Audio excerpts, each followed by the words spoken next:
Willie Nelson, come here. I have, no, you don't have to be sorry. This man here had a tag hanging on him that said Willie Nelson.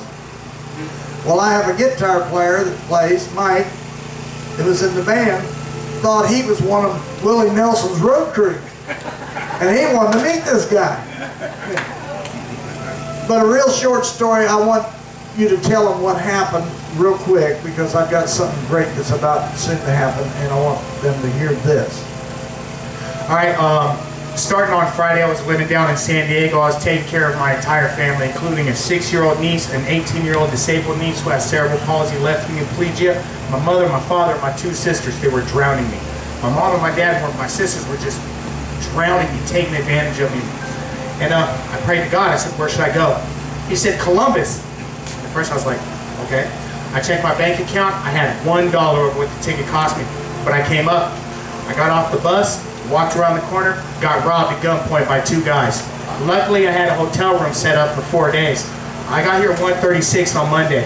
I was going to take the day off, but I couldn't because I got robbed. I walked from the hotel right over here. I get past this place about a half a block. God tells me, turn around. And I tell him, I can't. I got to get to this interview. He's like, turn around. And I do, and I come here. Talk to Bob, talk to Harry. Next thing I know, I have to run 6 miles to get my job interview. As soon as I walk in, the guy tells me, don't even bother with an application. You have the job. It's just, I had nowhere to go. I was here. I had nowhere to go. And a homeless shelter calls me up and says, hey, we have a bed for you. You have a job. You have 90 days with a place to stay. Just today, I walked from 6th and Grand to where the church is on East Williams. I walked there. And as soon as I crossed the gate, an ex-girlfriend who took my daughter away from me calls me up and says, hey, I'm just calling to tell you I'm doing fine. I have a house. I want to check on you and let you know that I'm moving to Columbus, Ohio.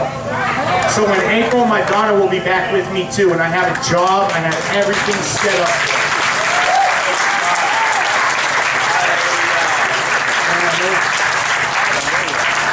Isn't that wonderful?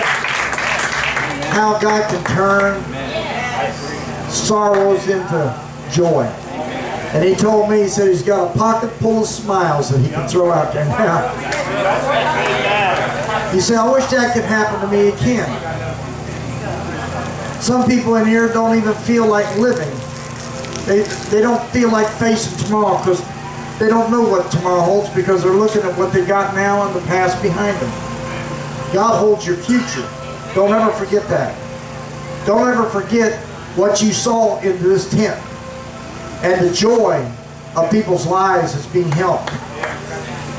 It's worth all of it when you see that and you understand that God's still in the healing business. And I don't care how bad your situation is. I don't care how bad it looks. I don't care what the judge has said. I don't care what the doctor said. God's the final say. And he is still on that throne.